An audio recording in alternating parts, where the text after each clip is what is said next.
It's fantastic how the three of you really have covered some incredible journeys. You know, we call people disruptors and, you know, pathbreakers, and ये कहाँ से ideas आते हैं, क्या करें, क्या नहीं किया. I want to understand from you all only. And, you know, let's start with you, Aanchal, because you were the first one that I introduced on the stage. I met you off stage also. The concept of FlyRo. पहले तो लोगों को लगता था कि बहुत महंगे महंगे कपड़े खरीद लेते हैं और फिर वो वार्डरोब में रखे रखे सूखते रहते हैं, to, you know, use that term.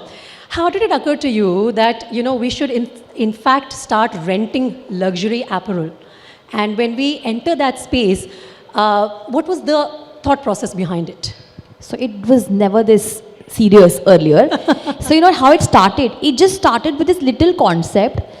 Women are mocked about, and we were only women-centric earlier. Today we do both genders. So women are mocked about, closet is full, yet I have nothing to wear. Yeah. Kapde bhare hue hain. But the problem, real problem is, everything in the closet has been worn once. So we don't want to repeat outfits.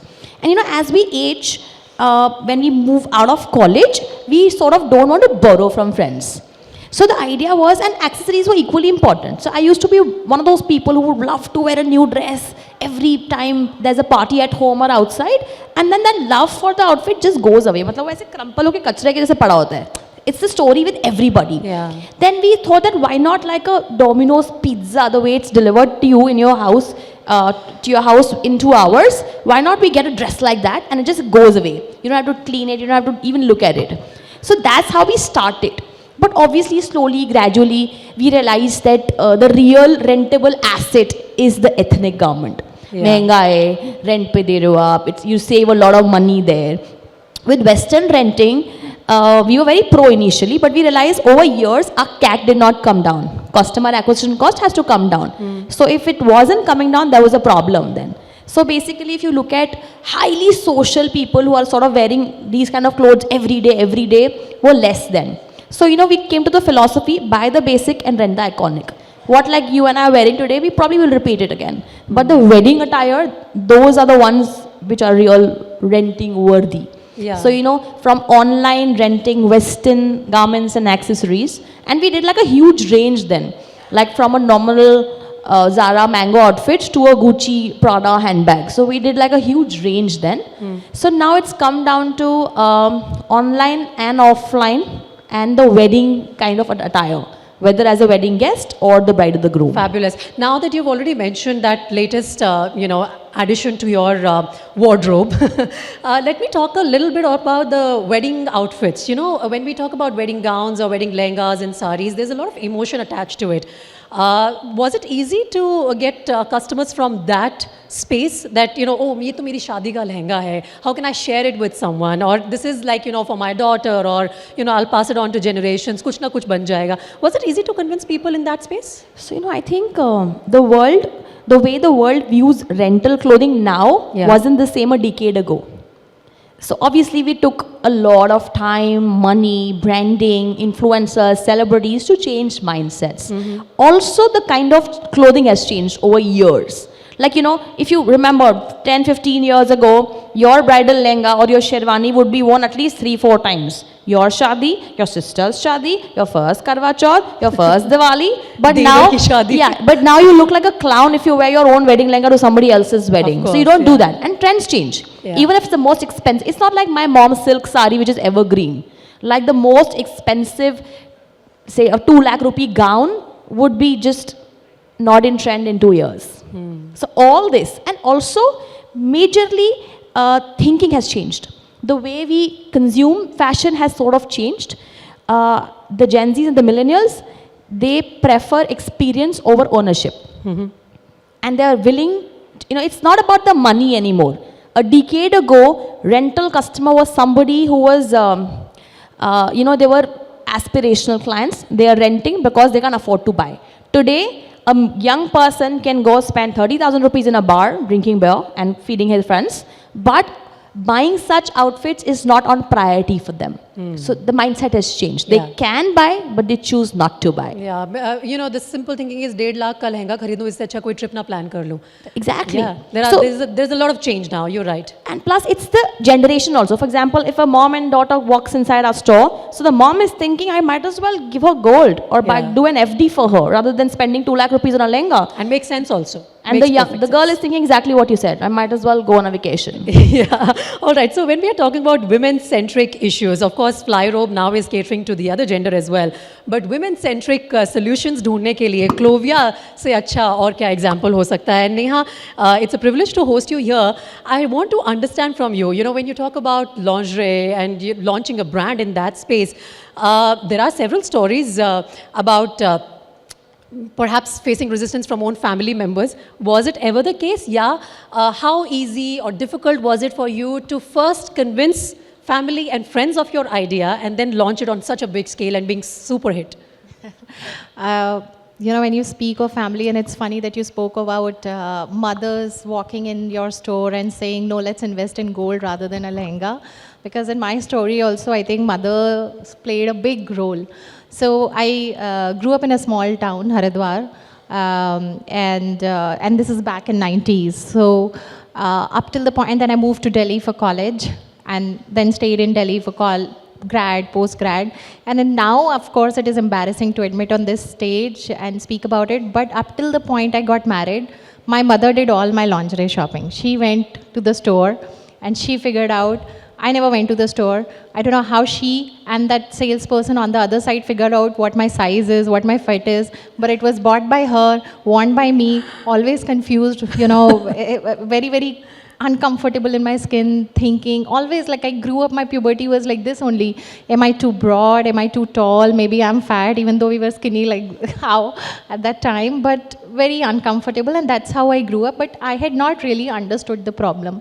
That, you know, the real problem is with my underwear. And now when I look back, and I was also a very active sports person during my student years, when I look back, I can now remember how my entire batch of women by class 8th, 9th, when puberty starts to hit, how we start to drop out of active sports. Yeah. Because it's difficult. We are not comfortable with our bodies as yet. And then, you know, underwear is a compounding problem. So this is something that I had in my mind, and then I started to work in Delhi and earning my own money, and thankfully now shopping on my own. But the problem hadn't really solved by much, because even though when I was shopping from high streets of Delhi, the sales experience was similar. I was going over the counter, a very kind salesperson, mostly men, would somehow figure out a size and then tell me, this is your size, and sometimes very confident about, no, this size won't fit you, but this size will you, and tell me to go and try, and very limited range of products and fits. So my experience, I think this is how most of the women in this room here and people who are watching would have grown up in 90s and up till, I'm pretty sure, up till 2008, 9, 10. And then I got to travel a little bit abroad, and where I just walked into a store in Germany and got myself fitted. First time I knew, oh, bra fittings happen, and then that was like an aha moment. Okay, this was missing from my wardrobe, and this is how the clothes should fit and how much more comfortable I feel, and this is what I carried back with me. And I started to look into how the market is structured. So a couple of things. First, that this category is sold only from 100 square feet kind of stores, you know, just 10 by 10 kind of things, most of them without trial room. So there is no, the retailer doesn't have too many options and doesn't want to give too many options. He will stock just 2 styles, 2 sizes kind of a thing, and just push that onto the customer and onto the user. The user and the customer are often, like in my case, are different. The buyer is mother and the user is the girl. They're often different. The choice to what to wear is never in the hand of user, and the same feedback is flowing all the way this chain from, you know, distributor to the companies who are making it. So they also don't want to complicate their problem by making that many sizes and that many products. So therefore, the product was a big problem in Indian market. So that's how No, we but thought. Niha, another interesting thing is that, when we talk about women innerwear, very much like, once upon a time, periods were something that people would not talk about. Women innerwear would not occur to anyone. अच्छा इनको यहाँ पे भी तकलीफ हो सकती है. This is something that they need specialized measurements and skills for, because this is very important. This is the first thing that they lay on their skin. So to break into that space and make a mark for your brand and yourself and pitch that up, that must have been challenging. Yes. So, funnily, you filled a people's wardrobe or closet, and we got the topic of lingerie out of the closet. I think that was the biggest thing, how to get people to talk about it. Because my own family, like you said, my friends won't go on Google or Facebook at that time and post a review. In fact, when we started back in 2013, now it looks like how ancient it is. There was no WhatsApp, there was no Instagram. Yeah. And Facebook was there, our savior at that time, but we used to advertise, we used to do a proxy advertising, because every time we would put up a lingerie ad, Facebook would not it? allow, Oh my publish us. Or, and there were sites like Rediff, India Times at that time, we would be advertising. They would also say, no, this creative won't fly, you have to change it. So we launched sleepwear at that time, and then so we did very alcohol kind of advertising back then, proxy. But as brands grow, and you also, there's a lot of soul searching. Where should your brand land? Because we were solving the problem of product and not so much thinking at that time, honestly, about where brand should be. And so we tried multiple routes: comfort, function, sexuality, sensuality, a lot of different things we did.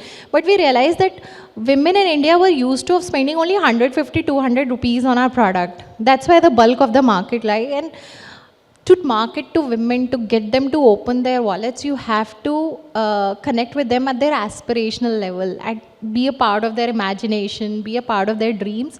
And that won't happen if we are only talking of comfort and cotton and function and utility. So we arrived at this keyword: joy, happiness, and the entire game changed for us from there on. Our product, our packaging, our communication, our stores, if you walk into our offline store, the way the staff will greet you, everything started to revolve around happiness.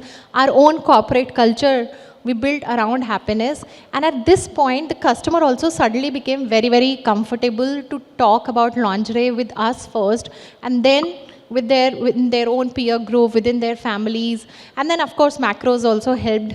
We were kind. God was kind to us. A whole influencer revolution happened. Yeah. The first time we got a celebrity to do a post for us, she said, "I'll show you a box and my hand in it." And that's how the first celebrity post went And that live was for when, us. if I can ask the year? 2015 perhaps. उसमें भी resistance था Yes, मतलब, big time. to This come out whole open. thing changed with celebrities and influencers, started around 2018-19 when they became comfortable. Initially, we got influencers who wanted followers, so they would agree to do lingerie. But then we started to get a lot of serious content after that. And of course, lingerie is serious business. People have to accept that Very and understand serious. that. Very serious, very close to us. Now I'm going to come to our third panelist, Prerna. Let's talk about your journey. Dal chini ka concept शुरू कैसे हुआ? I believe that you also have a bit of corporate background. So when you are in a corporate space, उस time पे आप ढूंढ रहे हो snacking solutions. मैं ऑफिस में बैठी हूँ, मैं क्या खाऊँ, कुछ ढंग का मिल नहीं रहा है. Everybody can't spare time and go to tapri. Tapris are not available everywhere. हर किसी के पास वो 5 रुपए की भुजिया है. So how did this idea come about? So घर का खाना, I think वो हम सब लोग मिस करते हैं. और specially when you are working, और आज की डेट में तो वैसे भी when you are working in a startup, I was also working in a startup that time, you don't have 9 to 5 kind of a job. Your day might start at 9, but you don't know when it will end. So that's when I realized कि ये खाना और जो घर का खाना है और मे बी हेल्दियर ऑप्शंस जो आज की डेट में कस्टमर्स को चाहिए वो कहाँ अवेलेबल है. टपरी पे तो वही 2-3 टाइप के बिस्किट्स मिलेंगे, भुजिया मिलेगी, मूंग दाल मिलेगी, that's it. And of course it's not healthy. Obviously. समोसे मिल जाएंगे. तो क्या तरीका है कि कस्टमर्स के पास में ये सारी चीज़ें पहुंच सकती हैं. और मेरा बैकग्राउंड भी वही था. मैं मेरठ में पली बड़ी हूँ और वहाँ पे मेरे पेरेंट्स एक मॉम एंड पॉप स्टोर चलाते थे. तो कहीं ना कहीं वो रियलाइज़ हुआ कि यार ये उस तरीके की शॉप क्यों नहीं हो सकती ऑफिस के अंदर जो मुझे हर टाइम कुछ अच्छा प्रोवाइड करे. और वही being working in a corporate, I had to go to China and there I saw a whole new thing called vending machine, which is selling everything from momos to fruit boxes to whatnot, right? Stationery chahiye to wo le lo.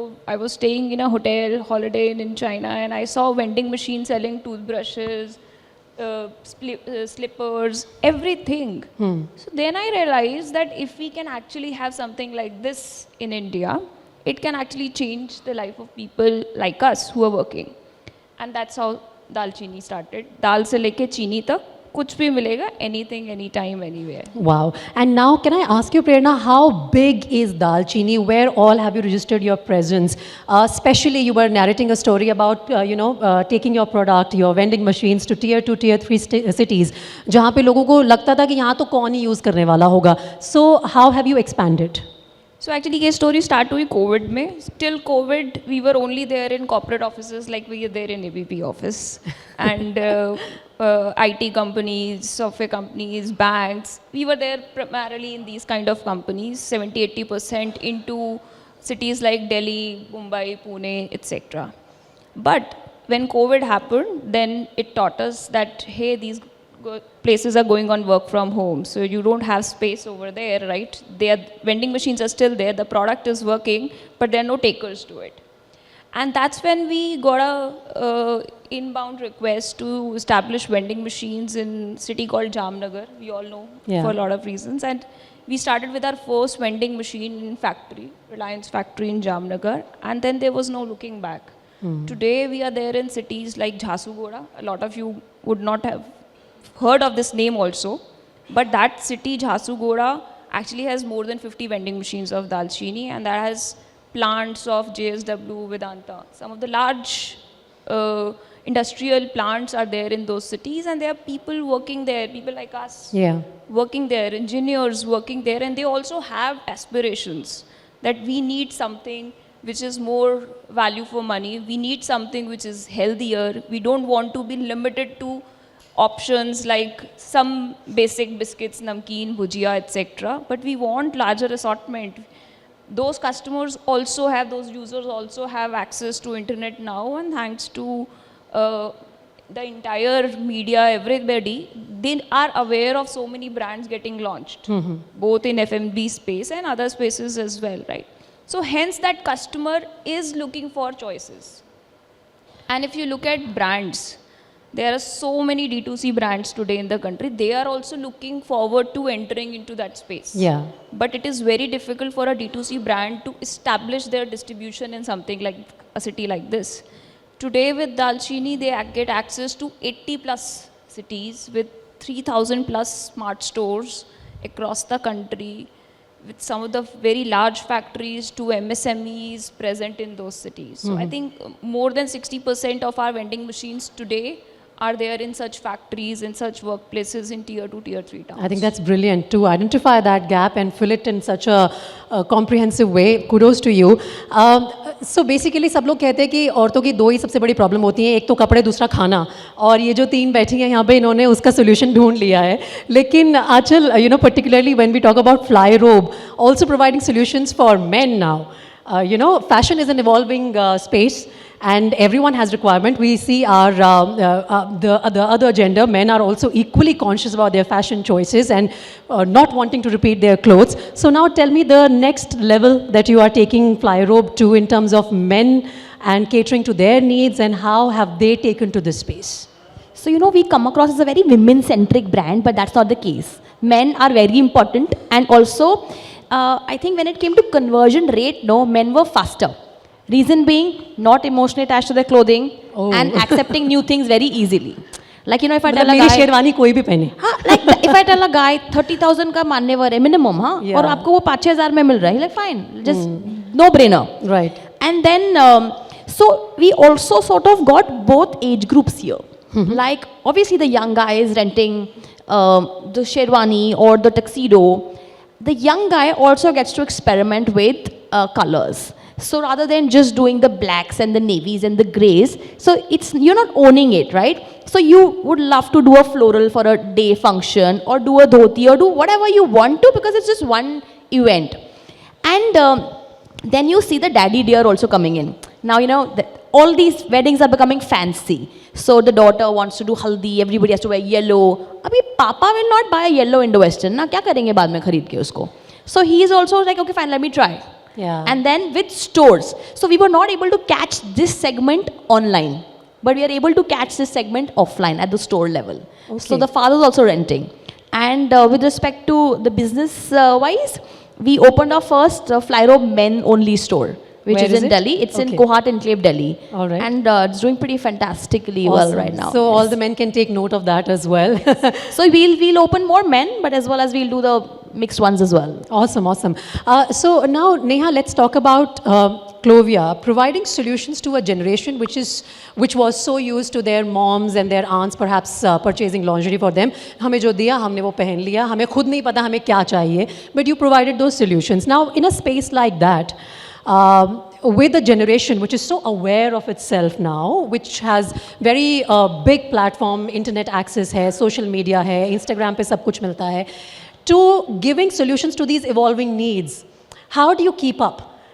Because now we have so many things in this lingerie segment itself with the, off-shoulder dresses, one-shoulder outfits, and, so many things are coming up, stick-ons and stuff like that. How does Clovia really catch up? Is there a conscious effort, or is it something that you thrive in?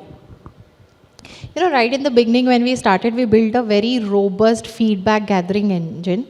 And feedback is gathered at multiple levels. So the first thing we do, and that was something unique to us, and is that we collected very intimate burst profiles of our users who came and told us it's not about sizing, but more about shapes and where they settle. And the first time they realize, okay, there are people who are different from us, and this is my profile, and this is the style I have. So today we have 1 million such intimate profiles. Wow. That help us. Then we narrowed it down to 9 body types, that the whole length and breadth of India can be broadly divided into 9 body types? 9 body types that we cater to. But I'm sure it will also evolve over a period of time. So Everybody is different. Then we plot 6 life stages of women, starting Okay. from teenage Oh my to God. early youth to youth, then Wow. bridal, because it's a occasion on which there's a very different kind of shopping, then maternity, and then maturity and seniority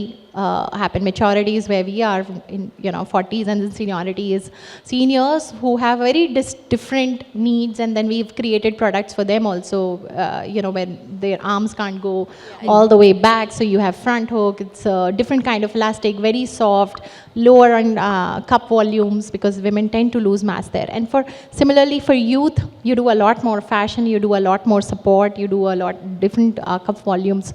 So that's how that helped us keep iterating on our fits, because remember I told you the product was the problem we were solving. Each girl should find the right fit. And from generation wise, we call ourselves a MZ brand. So we cater to millennials largely, but we are getting more and more Gen Zs opting in with us, because there's our brand language of happiness and joy connects with women of all age groups, I feel. Yeah. It's a very basic emotion that women, with all the chaos that they manage in their at domestic and work, it's just something they connect with.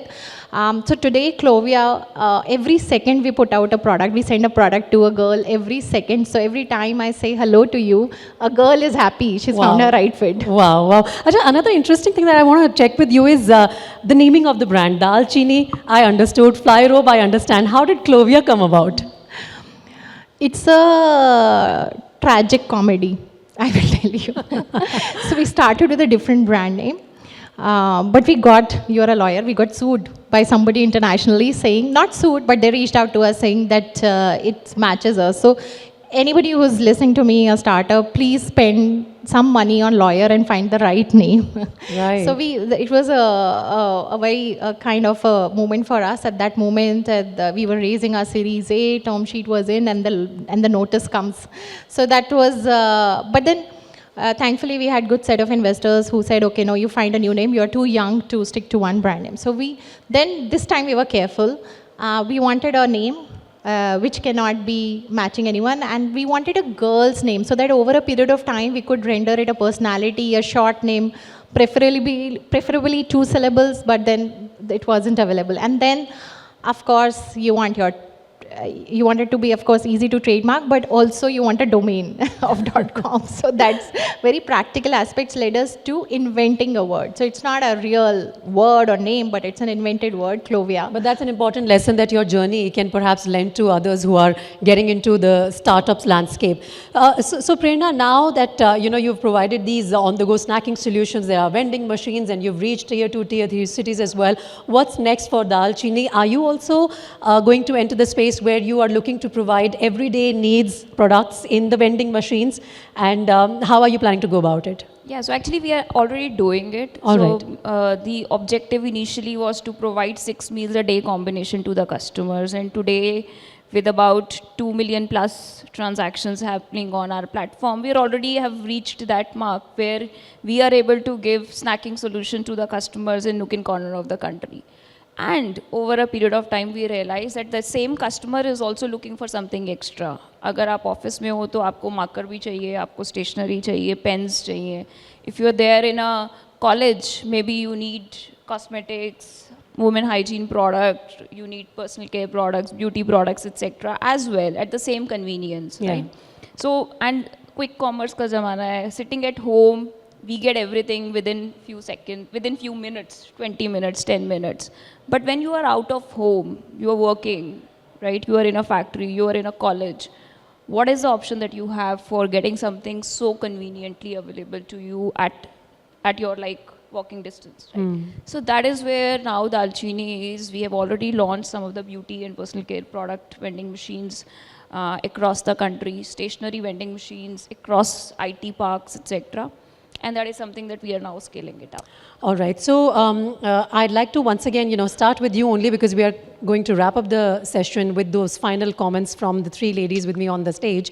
For you, Prerna, in your journey, I want to understand from you what has been the biggest learning lesson, something that you would want to share with young entrepreneurs, those who are willing to be the path breakers and deal makers in the coming times. So when we started vending machine business, when we started Dalini, vending machines used to be only present at airport selling maybe Coke, Pepsi and water bottles. What we brought in to this was with technology and convenience, you can not just sell products, chips, biscuit, to sab bechte hain, right? What we brought in was, can we sell trust, opportunity and hope? Trust for the consumer who is buying from the vending machine that I will get it. It's not a vending machine, 10 rupees dale, I don't know whether the product will come or not, right? Opportunity for the brands who are listed on our platform. Today we have 300 plus brands. So can we provide them an opportunity to reach to that customer who is looking for their product? Yeah. Right? And hope that the customers who are there, right? Anytime I would need something, I would be able to find it in the vending machine. So that is, I think, my learning, that if you bring in technology into your product, you can actually not just sell the product, but add more layer to the consumer, more value for the consumer. Yeah, and Achal, I think one of the very interesting aspects about something like a FlyRo is, like you were discussing earlier, that औरतों की ये समस्या तो है कि wardrobe भरा है लेकिन कुछ पहनने को नहीं है, लेकिन उस भरे हुए वार्डरोब पे बहुत ताने भी सुनने को मिलते हैं. उससे इनकम कैसे आए? I think that was one of the most brilliant solutions that FlyRo has provided.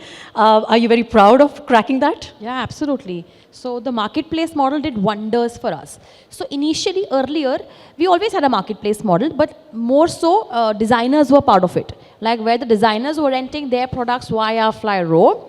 And then when it, obviously initially the aim was making a mark, making basically just let's make India rent. But then slowly when you start moving towards the P&L story, you want better margins also. But with designers, you were never able to get a better margin because you're fighting. It was also a business product for them, for us as well. So we introduced customers on that marketplace. She owns a Sabyasachi. She wore it one time. It's lying in her bed box, complete NPA. Why not rent via FlyRo and make money off your closet? Yeah. There is no way in India that you can sell a second-hand outfit. OLX doesn't sell lehengas. We started with this concept. COVID helped us. Post-COVID, mentality changed. There was no point people hoarding things. As on date, about 15,000 plus people are renting their products via FlyRo. That's the scale we've come to. Brilliant, yeah. And technology again helps. We create a dashboard, very transparent. They can track their earnings and monthly payments are made to them. They earn on rental basis. Is the quality check also here? Of course. Yeah. So our acceptance rate is just 7%. Only 7%. Of course, because it has to make rental sense, right? It's Yeah. an asset. It has to make business sense too. For us to give you money, we need to make sure that we are also earning money, right? Right. So all the luxury products come via the marketplace model from customers. And also this sort of added to our sustainable narrative. Now we call ourselves green fashion. So there is no point manufacturing more and more products. If we can take it from the existing world, why not put them to use? Yeah. And just stating numbers, if you do not buy an outfit and you rent an outfit, you save 24,000 liters of water just by making one rental choice. Awesome. So finally, Niha, for you, what is the one big learning that you would want to impart to people who are perhaps, at the moment toying in their head with the idea, which may not be easily acceptable or easily implementable, but then there is a space that they identify, something like what you did? I think one thing that helped us in our journey was, because it's a brand product, several levers you have to play. Between brand and sales, we decided that up till 100 crores, we will choose sales. We will not think of brand so much, because the business there has to be momentum for it. So if, people who are starting out, I don't know, people who haven't started, I don't have a word, honestly, an advice for them, because I think I can't remember that phase of my life at all now. But I do feel people who have started, this is one question which keeps coming up. You often say a lot of no's to revenue opportunities, thinking, oh no, my brand doesn't fit. I feel that you have to make sure that you have cash flows. And then otherwise it's difficult to survive. Because business also changes quite a bit. Who knew quick commerce is going to come and everybody has to change their business model today. So that would be my one advice. Brilliant. Thank you so much, Neha, Aanchal and Prerna, for joining us for this wonderful conversation. Thank you.